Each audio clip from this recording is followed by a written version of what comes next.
Angie, now that we're recording, I think we can go ahead and get started. We will how to access the recording later. We'll get that posted to the CDSS YouTube page, and I will also send a link out once it posts to everyone that attended the webinar.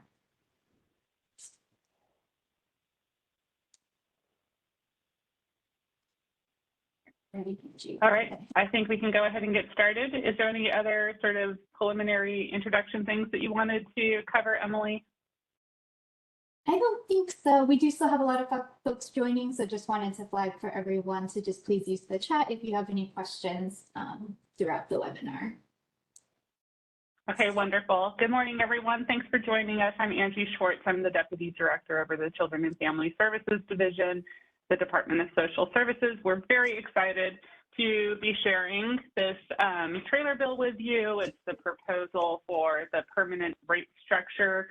I think most of you know we've been operating under an interim rate structure since 2017, and we've been mandated to move to a permanent rate structure and to have that enacted by January 1, 2025. So this is that proposal. We wanted to orient you towards the trailer bill that's been posted on the Department of Finance's website. The link to that proposal or to that language is in the chat, and we'll be walking you through it today. We only have an hour today. I know that's not enough to get into the weeds and answer lots of questions. At the end of the presentation today, I'll be going over the additional sessions that have already been scheduled, enabling us to sort of dive into the weeds and really discuss various components of this proposal. So the purpose of today is really just to orient you to the proposal and to where different language is in the trailer bill in order to make it easier for you to find that and sort of dive in and read it, digest it. And then we invite your participation and your additional feedback in those sessions, or you can just reach out to us directly. So starting today, we're actually not going to go in the order of the trailer bill. We're going to dive right into the meat of the trailer bill, which really starts in Welfare and Institutions Code 11461H.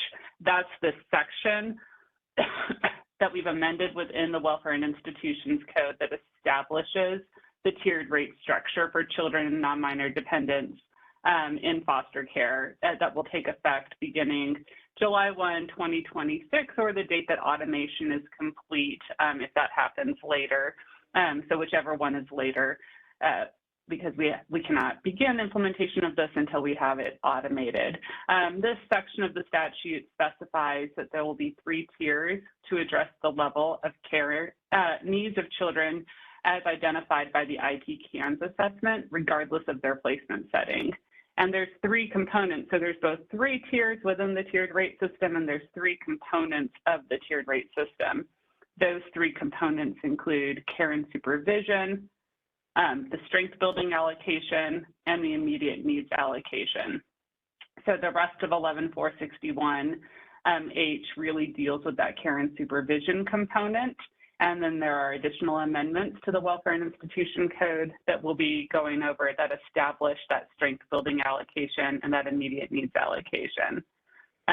Specific to the care and supervision component of the rate, it does require annual adjustments to that component based on the California Necessities Index. So that's the COLA that's tied to the CNI that's only for that care and supervision component of the rate. And then it also requires us to ensure a schedule for the transition from the interim rate structure to the tiered rate structure for all children, which would begin on July 1, 2026, or once automation is complete, and then end no later than January 1, 2028. So that's the timing under which the youth will transition into the tiered rate structure. 11461H 6 through 8 clarifies or specifies which components of the tiered rate will not apply to sort of certain rates. So it clarifies that the transitional housing rate for our non-minor dependents, the care and supervision component of the rate for non-minor dependents in transitional housing will continue to be the one that's set forth in 11403.3 of the Welfare and Institutions Code. So that's the section that sort of has the regional variations for the care and supervision component that supports young people and our non-minor dependents who are in transitional housing settings. Importantly, youth in those settings will still have had a CANS, they will still be assigned to tiers, and so they will still be eligible for and receiving the strength building dollars and the immediate needs dollars associated with their tier. So the component that doesn't apply, the component of the tiered rate system that doesn't apply, is just that care and supervision component, but those youth will still be supported through strength building dollars and immediate needs dollars commensurate with their tier.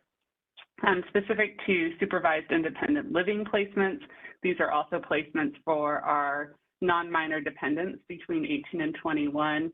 The trailer bill specifies that that care and supervision, that the rate will be tied to tier 1 of the new rate structure. And so that's inclusive of both the care and supervision component of tier 1 and the strength building dollars associated with tier 1. And the combination of those things, because the new tier 1 rate is $1,788 per month, and then obviously there'll be CNIs that happen every year to that care and supervision component. And the additional $500 for strength building is a total of $2,288 per month for each youth in a SILP. So that what that means is that the proposed SILP rate for young people under this proposal is $1,082 more per month over today's current SILP rate. So it is an increase. It is tied to tier 1, and it results in a significant investment in youth in those settings. The trailer bill in this section also specifies that youth that are in vendorized homes of regional centers will continue to receive that vendorized rate. So again, that care and supervision component of the rate will not apply under the tiered rate structure. It will be the vendorized rate that's established by the Department of Developmental Services.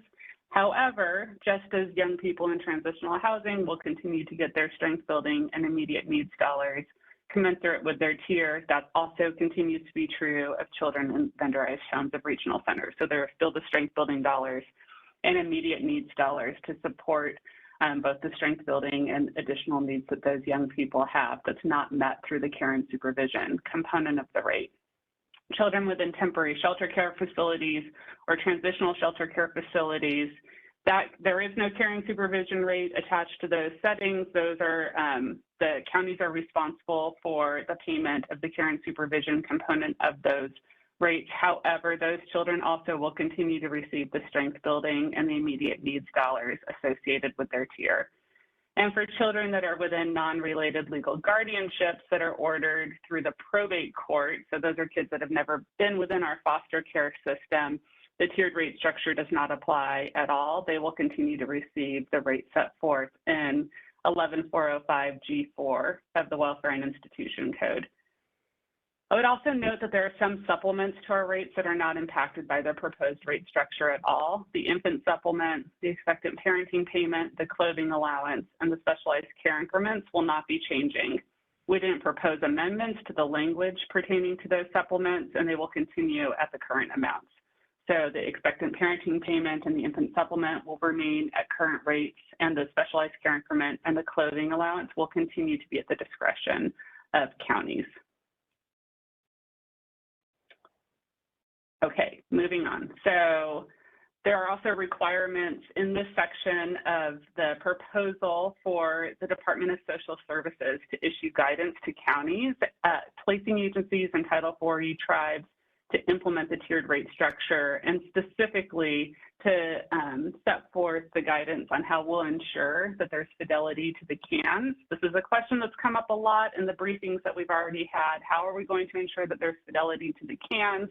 How often will the CANs be completed? What are the triggering events that would happen that would enable us to do additional CANs, within that 6-month period? Statute already requires the CANs to happen every 6 months, but what are the triggering events that would require a new CANs to be completed within a 6-month period? And then also guidance on how we'll be transitioning youth from one tier to another. So if the tier associated with their CANs goes from tier 3 to tier 2, how will we ensure a seamless transition of those youth? And so this section requires us to issue guidance that has all of that information contained in it. So you don't see sort of that specificity in the statute, but you do see in the statute requirements that we actually have that guidance and that we release it.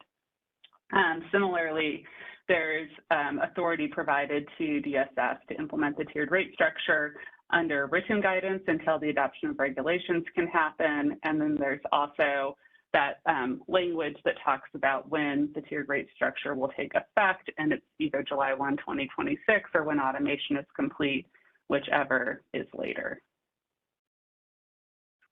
Okay, so moving on, jumping ahead in the trailer bill to Welfare and Institutions Code 16560. This is a new chapter that's being established that establishes the Foster Care Child and Adolescent Needs and Strengths Program. And so this includes both the new Immediate Needs Program as well as the Strength Building Program within this section, within this newly established chapter. It requires that the placing agency complete an IP CANS assessment within 60 days of a child's entry into foster care. So we want to make sure that the CANS is complete quickly after a child enters into foster care. That's how they get assigned to their tier, so that we know which tier that they'll be in. It also requires completion of the new CANS assessment at a minimum every 6 months after that initial assessment is done, and more frequently as needed, again, pursuant to that guidance that we're established or required to establish in the previous section that I was just talking about. It provides that the IP CANS assessment will identify the child's tier for purposes of the tiered rate structure. And then it also provides relevant definitions in this section.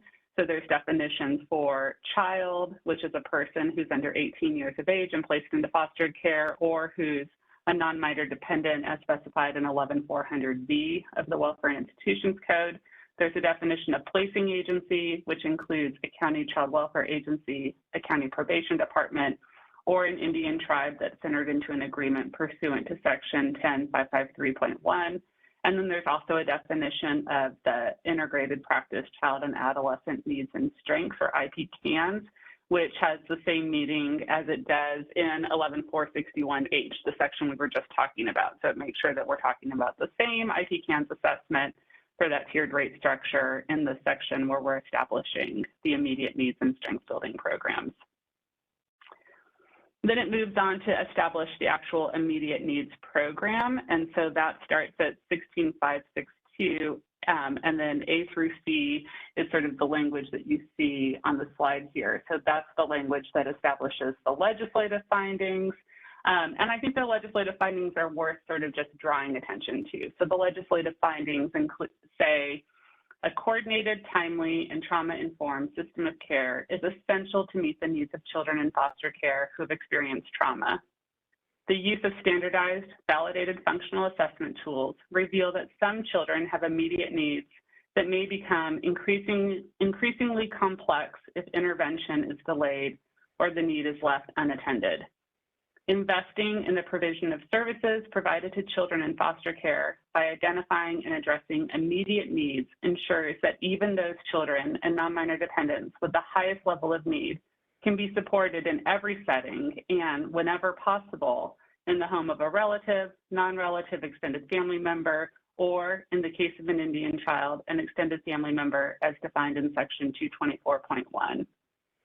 Child development research establishes that a trauma-informed system of care prioritizes and supports the role of a child's family and community of origin in meeting the needs of a child. Research also shows that children placed with relatives or extended family members as defined in Section 224.1 in the case of an Indian child experience better permanency outcomes, higher rates of reunification, lower rates of reentry into foster care, and greater stability while they're in care. Immediate needs should be addressed in a way that is culturally responsive, family-centered, and permanency-focused, and in the case of an Indian child, consistent with the prevailing social and cultural conditions and way of life of that Indian child's tribe. It is therefore the intent of the legislature in enacting this section to identify and address the immediate needs of children in foster care as identified through a standardized, validated functional assessment tool within the child and family team. So I think I read those out loud because I just really want to point to sort of the North Star of what we're trying to do here with this immediate needs program, which is really enable us to be very responsive to what we know from the CANs and be responsive in a way that's culturally appropriate, that's responsive to children within the families and settings where we know that they do the best, that allows us to fully meet the needs of children in placements with people that they know and love and are connected to, where we know that they can thrive and actually heal. There's also definitions included in this section. There's a definition for the immediate needs program. There's a definition for what we mean by immediate needs, for the immediate needs allocation, for an immediate needs provider, for a placing agency allocation plan, and for the child-specific allocation plan. And so those are terms that we'll be using. Essentially, we're making sure that we can sort of have the placing agencies that are putting together a plan. There's a plan for every individual child that receives the immediate needs funding to specify what specifically that child needs and how we're being responsive to the things that we know about from the CANs. I'm not reading all of those definitions to you word for word because I know you're all capable of reading, and you can go and check it out for yourselves to sort of see how those definitions are constructed.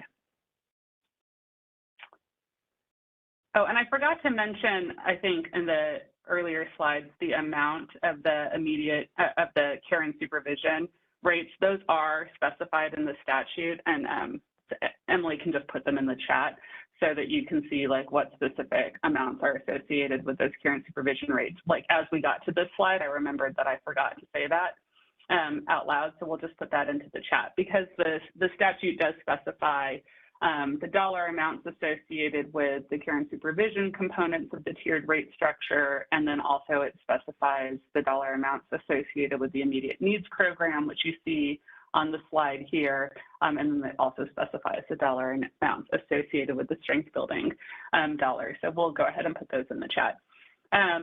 This section 16562D1 specifies that every placing agency shall be provided a placing agency allocation to fund the immediate needs program.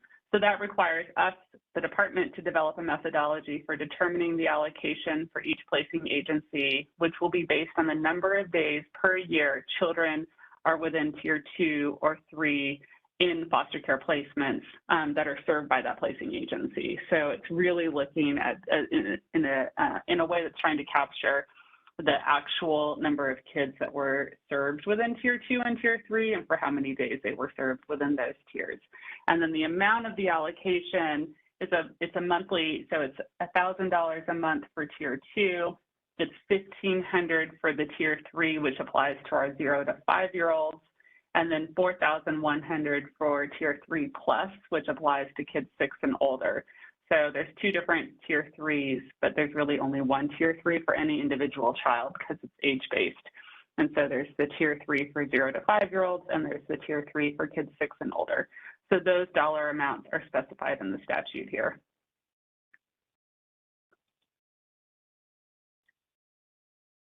So this section 16562D2 is the requirements for placing agencies that are administering the immediate needs program. So it specifies that those placing agencies must provide for the immediate needs of children, of eligible children, so of their tier 2 and tier 3 children.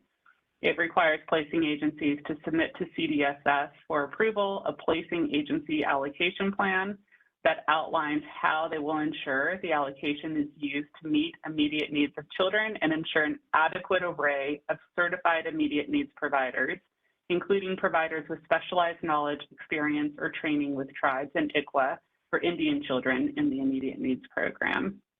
It requires the placing agencies to adhere to the immediate needs provider certification process, whether doing the provider work directly. So if the county is the immediate needs provider, they have to meet those certification standards and comply with those certification standards, or through contracts consistent with CDSS models to provide services consistent with the standards of care, including requirements to immediate needs providers for Indian children. It specifies that placing agencies can only use immediate needs providers that are certified by the department, using contracts consistent with the model contracts developed by the department, requires the development of a child-specific immediate needs plan for each child who's within Tier 2 or Tier 3, demonstrating how the funding will meet that child's immediate needs, and include those plans also in their case plan. And then also to submit data and outcome measures as established by the department. In terms of the requirements for CDSS, CDSS is responsible for the oversight of placing agencies administering the immediate needs program. For the development of model contracts for placing agencies to use with providers that align with the established standards of care framework. So we have to develop those model contracts. We have to develop the process for certifying immediate needs providers. Again, whether or not that's the county that's certified as the immediate needs provider, or it's a community-based organization or a foster family agency or an STRTP, all of those kinds of entities can become immediate needs providers. So there'll be a process established for the certification of those entities to be immediate needs providers, consistent with the standards of care, including requirements specific to the immediate needs providers for Indian children. There'll be written guidance and technical support for placing agencies that might need the support of regional contracts. And so we have had lots of discussions about the need to sort of think about the networks in a regional way, particularly for some of the smaller counties. And so there'll be guidance developed that sort of how can we establish and do those kind of regional contracts to ensure an adequate supply of providers who are certified that can meet the needs of children within that region. Also guidelines for ensuring that each eligible child is provided services and supports consistent with the standards of care framework. Also workforce development, training and curriculum, and then development of policies and procedures for the statewide collection of data and outcome measures. In the next section, which covers 16562F through I, so F, G, H, and I, it establishes that federal financial participation under the Medi-Cal program shall be only available for the immediate needs program if medical assistance, FFP, is available and not otherwise jeopardized. It also authorizes DHCS to issue written guidance regarding the availability of federal financial participation for purposes of this program and other program instructions. It provides us with the authority to implement this section via letters until the adoption of regulations happens. It also provides the authority for CDSS to receive future payments of the placing agency allocation and to use the placing agency allocation to award contracts for the purpose of implementing and maintaining the immediate needs program under two scenarios, both if the placing agency chooses to enter into that agreement with CDSS. So they say, like, look, it's a small county and like we are going to need support doing this, and so they can enter into an agreement with DSS to implement that immediate needs program on their behalf, and then also to administer the program if a placing agency is not adequately administering the program or meeting the needs of children that have those immediate needs. And then specific to those contracts, there's language that allows the exemption, like contract exemption process, so that we would actually have the ability to enter into those contracts quickly and in real time in order to make sure that the needs of children are met. So that's the quick overview of the immediate needs program. Now we'll turn into the strength building component of the program, all contained within the same new chapter that's been established in the trailer bill. So 16565 establishes the strength building child and family determination program. I think maybe we won't use that as an acronym. I'm not sure how you would say CFD, but the Strength Building Child and Family Determination Program is established consistent with the tiered rate structure that was established in 11461H, which is where we started at the beginning of this walkthrough. So again, there's legislative findings and declarations that include the following. Social determinants of health, adverse childhood experiences, ACEs, positive childhood experiences, and other supports are critical determinants of life outcomes for children. Research shows that ACEs can have lasting, negative, and permanent impacts on childhood development. Many factors, including experiencing abuse or neglect, placement instability, and disconnection from family and natural supports, leave children in foster care particularly vulnerable to the impact of ACEs. Research also shows that positive childhood experiences can lessen the impact of ACEs. Through positive childhood experiences, children can develop, build, and nurture strengths, which may support the successful transition to permanency and successful adulthood. Focusing on strength building activities by providing explicit funding for these activities will help to prevent children in foster care from developing more complex needs and will serve to stabilize children in their families, which, whenever possible and consistent with federal and state laws for placement preferences, should include placement in the home of a relative, non-relative extended family member, or in the case of an Indian child, an extended family member as defined in Section 224.1. Strength building activities should be culturally responsive, family-centered, permanency-focused, and in the case of an Indian child, consistent with the prevailing social and cultural conditions and way of life of the Indian child's tribe. So you'll see as we walk through the strength building, the Strength Building Child and Family Determination Program, that language is intentional. The Child and Family Determination Program, we are really building this around the child and family's decision-making and trying to really put the child at the center of that decision-making so that they can be identifying and able to participate in those activities that are important to them, that let them be connected to their families and to their communities and to their culture.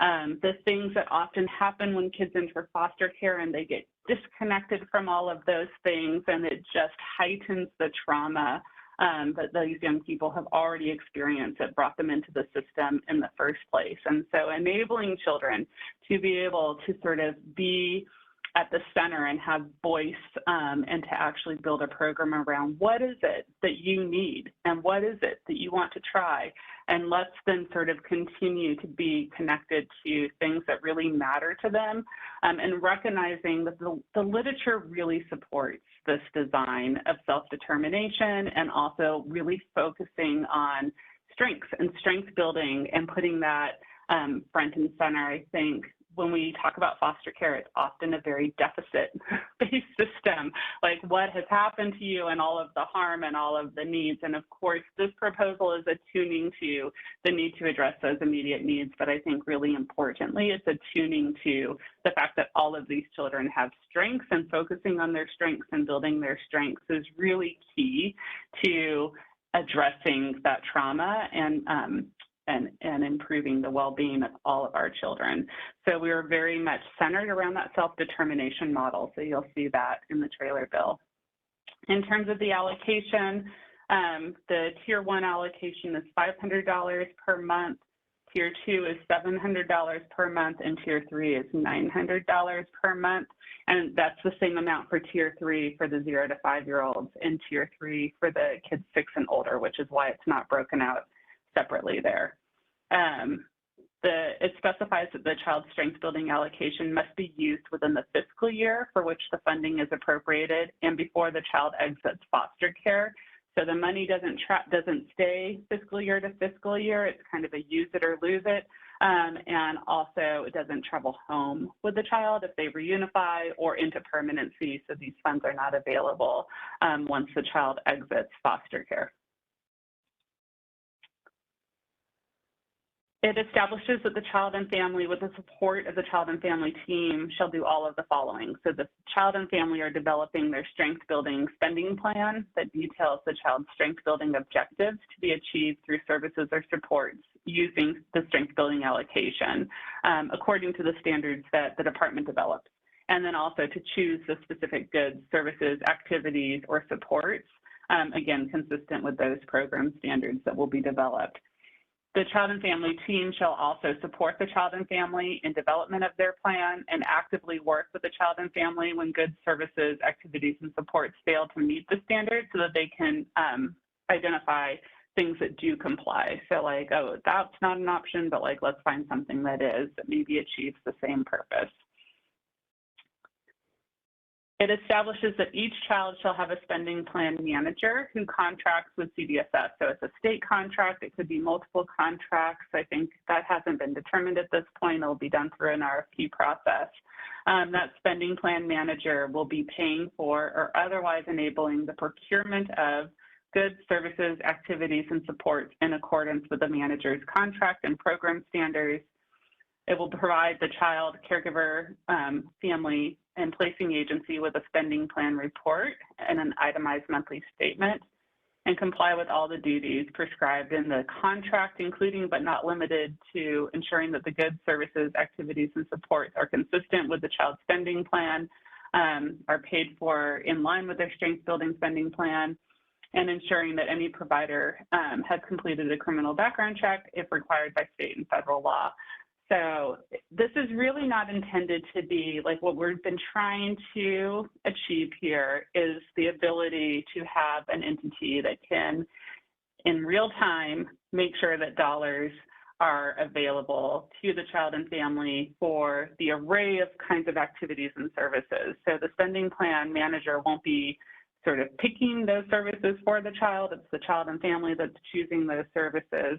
They are just making sure that those dollars can get out the door, that the child gets signed up for that activity, or that it was that activity that was paid for, and then they get reimbursed quickly, making sure that we can ensure the safety of the individuals that are, you know, providing that coaching or mentoring or art class or whatever, so that we've got those background checks that are met. But it's really intended, like we've been trying to think through, like, what is a way, and this is this is a per child per month allocation for every single child in care that's not tied to their placement. So it's not tied to which place are you in. So as a child, if a child does move from placement to placement, this travels with them. Same with the immediate needs allocation. So how can we make sure that there's continuity, that they're really able to continue to direct the use of those dollars? You know, it's not a specific provider who's making those decisions for the child or the county that's making the decisions. It's not attached to a specific caregiver, again, because children move, and we want to make sure that these dollars stay with the child and travel with the child. And so that's sort of the reasoning for having it be a spending plan manager who's going to make sure that the child can really access these dollars in real time, and to create that kind of continuity, particularly when there's changes of placements, because that can be very disruptive. But these strength building dollars and these activities should help to minimize some of those disruptions. So it does require CDSS to provide for oversight of the contracts with the spending plan managers, and then also the development of the program standards. So the standards of care framework that promote increased child and family determination over decisions that will best meet the child's strength building objectives. Comprehensive guidance for child and family centered planning by the CFT that supports the child and family in developing their spending plan. Education and training for placing agencies, the child and family, and for the CFT, to support development of the spending plan, and for an Indian child that supports engagement with that child's tribe. A description of the nature and scope of allowable goods, services, activities, and supports, the necessary qualifications of the spending plan manager.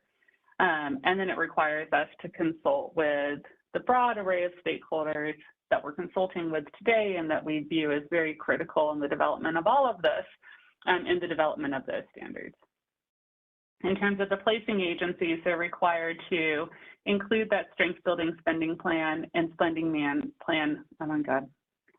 spending manager report in the child's case plan, and provide a copy of the CFT and provide a copy to the CFT and to the Indian child's tribe if applicable.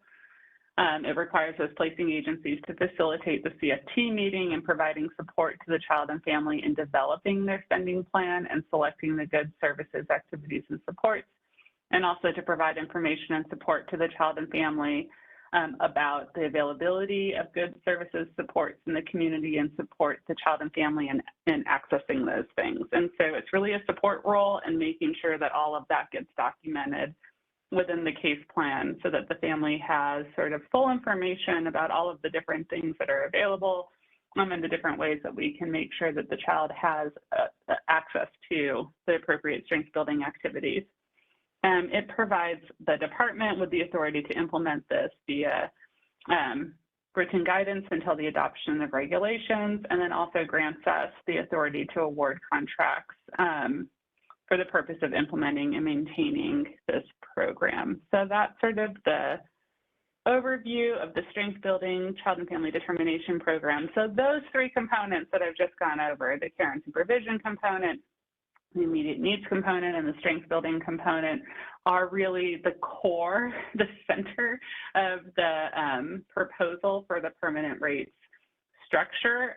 The other modifications in the trailer bill are mostly technical and conforming amendments to make sure that all of those things that I just talked about are also applicable in the relevant section. So 706.6 deals with young foster youth that are on probation. And so it looks like there's a lot of amendments to this section. I'll just say when you look at it, that most of them are technical amendments to fix a sequencing structural error that we realized existed in the code while we were trying to just add in the requirement that the IPCAN's assessment in their respective tier, as well as their immediate needs plan and their strength building plan, all get documented in the case plan for a foster youth who's also on probation. So 706.6 deals with those requirements pertaining to our foster youth that are on probation. So the substantive thing that we're doing is just trying to make sure that the tier and the immediate needs plan and the strength building plan all get incorporated into their case plan.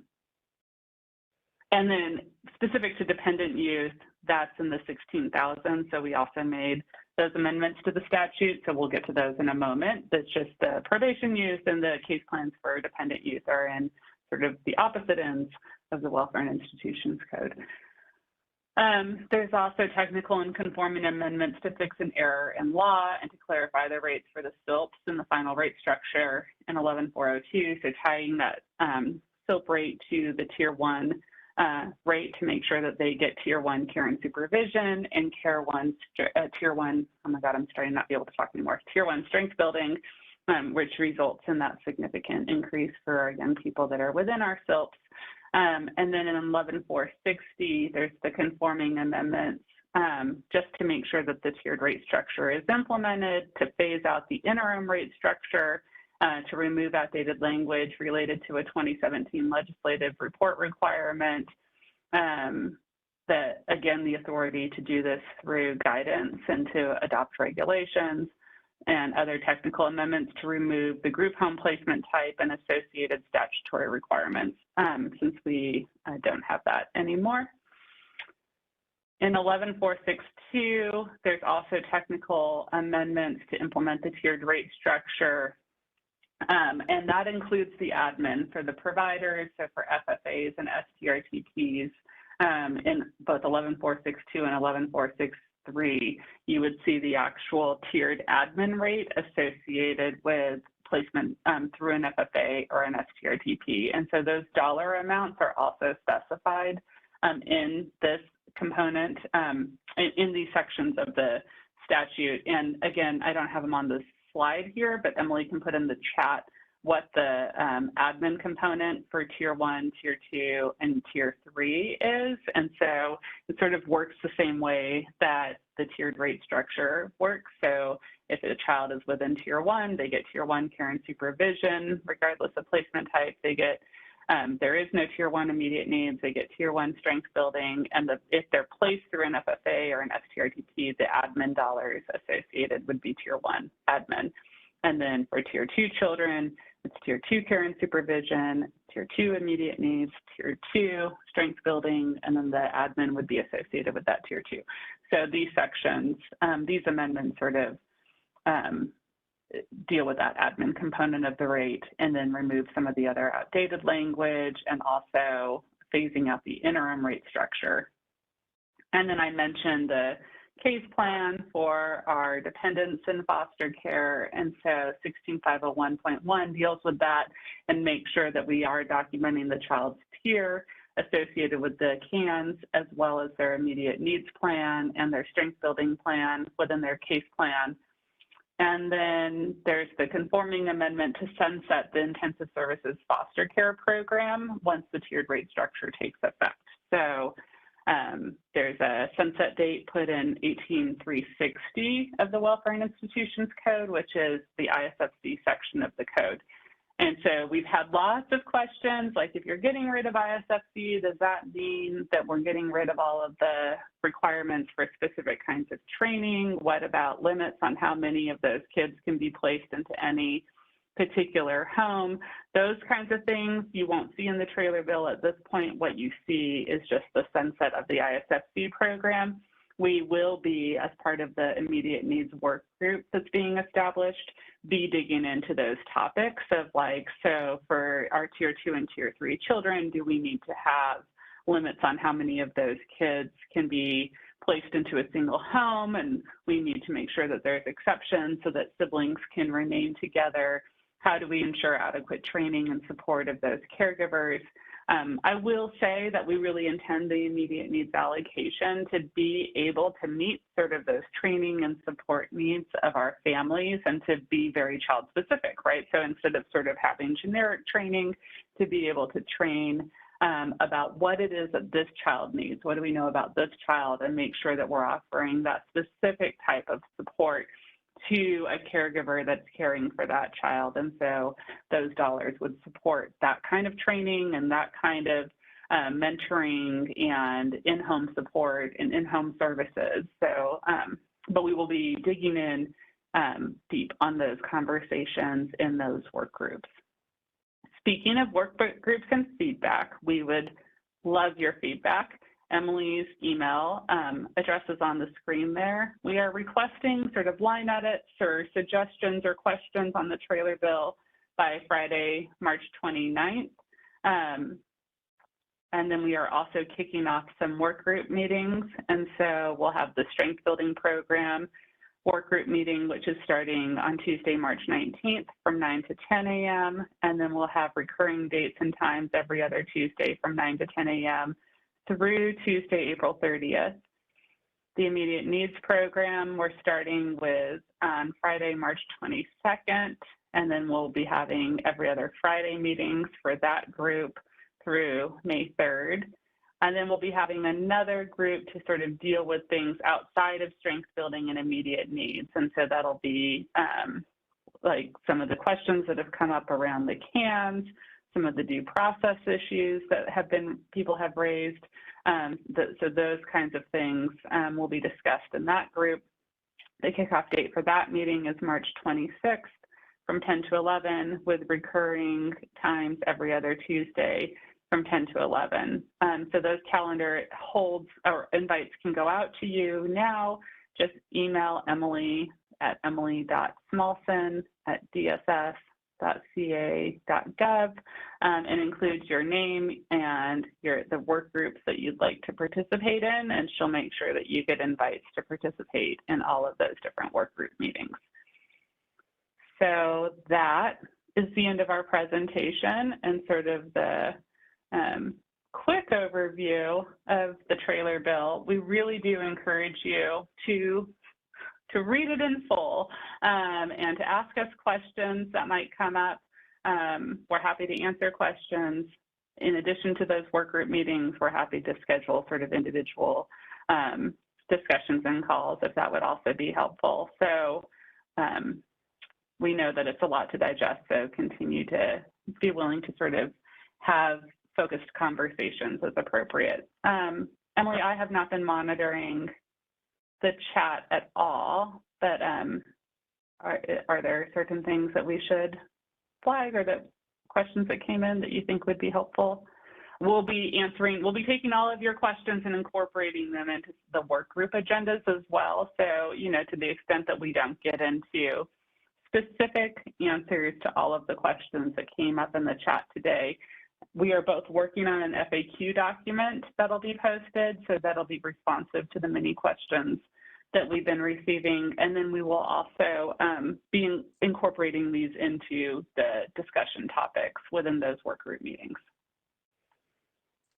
Yes, Angie, we've had a lot of questions in the chat, so I'll go to those in just a moment, just to kind of touch on a few logistics. This webinar is being recorded. I saw that come up in the chat a few times, so we'll share that link out with everyone once it posts to the CDSS YouTube page.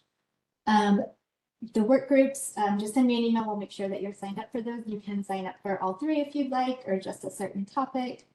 And then we will be sharing out these PowerPoint slides. So a bit later today, probably around 3 or 4, I will share out a copy of these PowerPoint slides and then a Word document version of the trailer bill language for those track changes to submit by Friday, March 29th. Okay. Just going through the chat.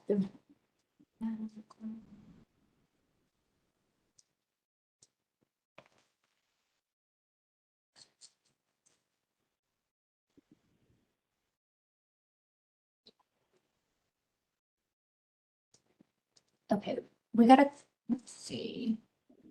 Is the cans replacing the LOC? I think Diana responded to that one in the chat, but yes. All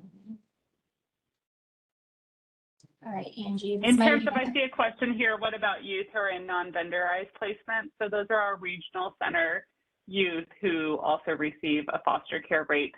And we are not proposing changes to what is known as the dual agency rate, which is the rate that covers both. And so just like current law works, you can receive the dual agency rate, or if the child qualifies for a higher rate under the existing structure, and this will be true under the new structure as well, they would receive that higher rate. So dual agency youth could receive the dual agency rate for their care and supervision, because dual agency rate just covers care and supervision. Or they could receive like the tier 2 rate or the tier 3 rate if that's higher than the amount that they would receive through the dual agency rate. For those kids, they will also get their strength building and immediate needs dollars. But the care and supervision component could be based on the dual agency rate, or it could be based on the child's tier. It'll be whichever is higher.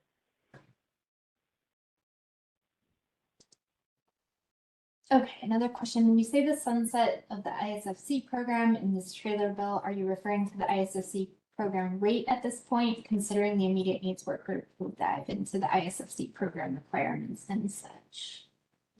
So there's no ISFC rate anymore. So there'll be the tier 1, tier 2, and tier 3 rates. And so, right, there is no more ISFC rate. And in terms of like which components of the ISFC program that's being sunsetted should be pulled into how we support tier 2 and tier 3 families that are taking in children who are assessed at tier 2 and tier 3. That's what we'll be discussing in those work groups.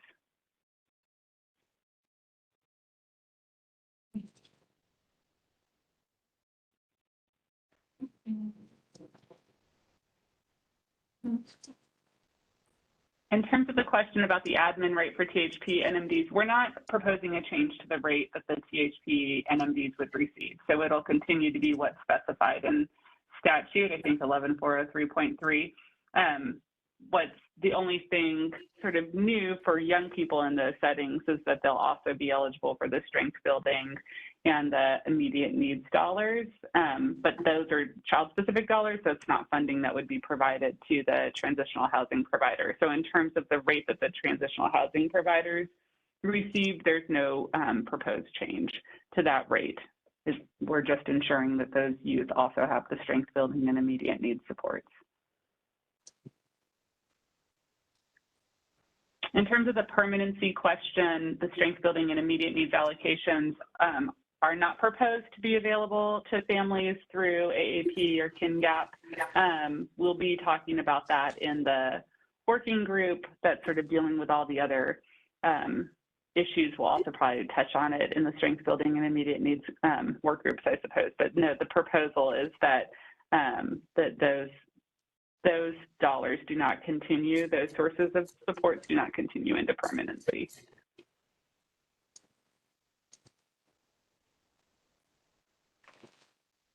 There's a lot of questions here. I'm trying to scroll and just answer the ones that are easy to find in the trailer bill, as opposed to the ones that may require us to sort of have more of a discussion, which we can do in those work group sessions.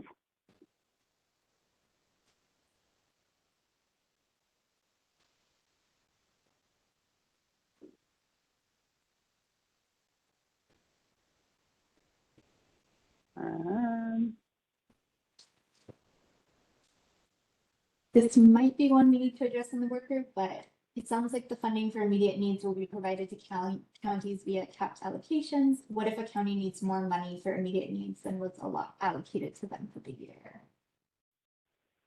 So those will be the dollars associated with the actual number of kids within Tier 2 and Tier 3. And so it will be an amount of an allocation that will change over time. I think we're still discussing, and we can discuss in the immediate needs work group sort of how often those that allocation needs to occur. Most of our allocations are annual, but would it make more sense to do this on a biannual basis is one of the questions that we have. In terms of that question, like what if it's not enough for any particular child, and I think particularly around the Tier 3 children, what if that's not enough? We are not proposing any changes to the child-specific funding that counties receive in order to deal with those extraordinary needs of children. So there's $18.1 million of ongoing funds that support sort of the extraordinary needs of children. That will remain. We're also not proposing changes to the IMC, which is the innovative models of care that counties can develop. So they'll have both the child-specific dollars and the ability to sort of create models specific for that child, for those children that have, those more intense needs that need to be attended to. And then obviously we're continuing to sort of have that system of care approach. Many of those things are also things that we need to attend through with our healthcare partners and our developmental services partners. And so that part won't change. So the rates don't get adjusted. The allocation is based on the number of Tier 2 and Tier 3 children. So there is fluctuation in what the allocation will be as the number of Tier 2 or Tier 3 children that the county is serving or that the placing agency is serving changes. But placing agencies do have access to these other dollars to support young people with more intensive needs and more extraordinary needs.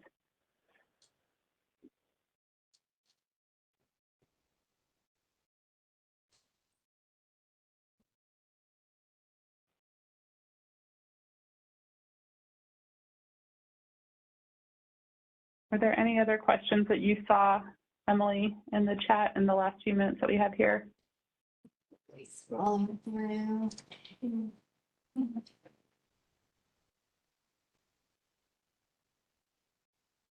Diane or Sarah, I don't know if you're seeing any of that.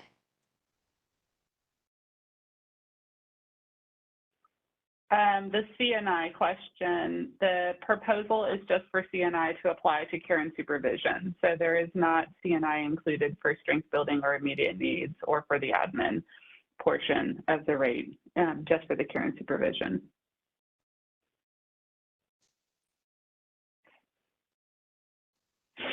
In terms of the question about whether or not current rates are going to continue to have CNI adjustments, the current care and supervision rates, the interim rates that will continue until the new tiered rate structure implements will continue to have those CNI adjustments. And so we'll be continuing to issue our annual rates letter the way we do right now with the CNI for the existing interim rate structure. Angie, we have some questions about what happens to the specialized care increment. Oh, right. So I think I mentioned this, but so there are some supplements to our rates that are not proposed to be changed under the interim rate structure. So the specialized care increment and clothing allowance are things that are optional to the county and will continue to be optional to the county Same with the expectant parent payment and the infant supplement. They're not optional to the county, but they're supplements to the rate, and we're not proposing any changes to those supplements.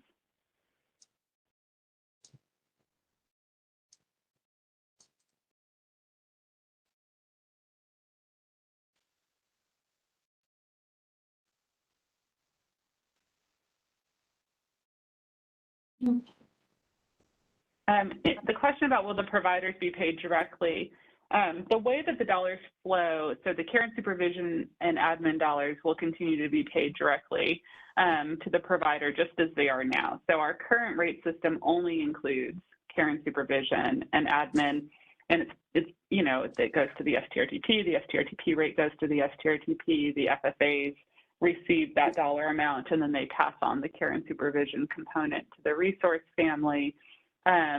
And that's not changing. So the care and supervision and the admin piece, if it's an FFA placement, are paid together to the FFA, and the FFA passes on the care and supervision component to their family. The care and supervision and admin piece get paid to the STRTP if the child's placed within an STRTP at the associated tier that the child is within. So, you know, if you were to place a tier 2 child into an STRTP, the rate would be tier 2. They wouldn't bump up to tier 3 just because they're placed in an STRTP. But that's how those dollars would continue to be paid. The strength building dollars are paid through the financial management cord, the spending plan manager that we were talking about, and then the immediate needs is an allocation to the county. So the trailer bill does sort of specify how those dollars flow and sort of how families will be able to then access those strength building dollars, and then the requirements on counties in terms of how to use those immediate needs dollars for, you know, supports and services within the network of certified providers, and also allowing the county to be that certified provider. So hopefully that answers the question.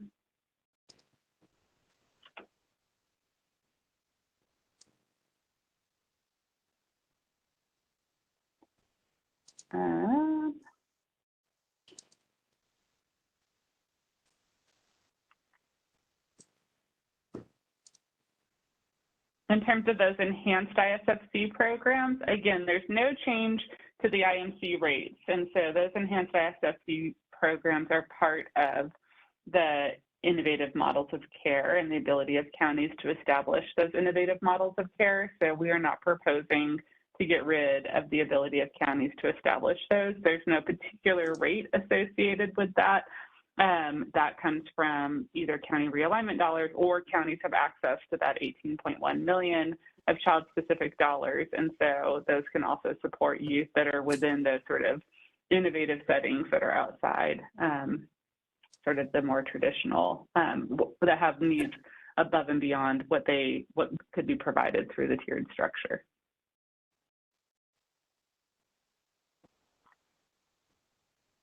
I think we're about out of time.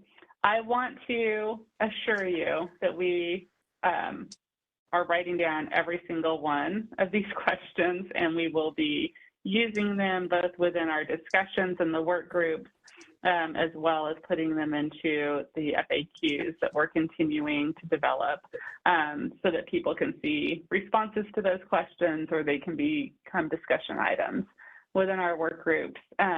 We really appreciate all of you joining us today and being part of this discussion. We really appreciate the questions that you're asking and sharing. We will continue to respond to those, and I hope you all have a great day. Feel free to reach out and let us know if you have additional questions. Thanks, everyone.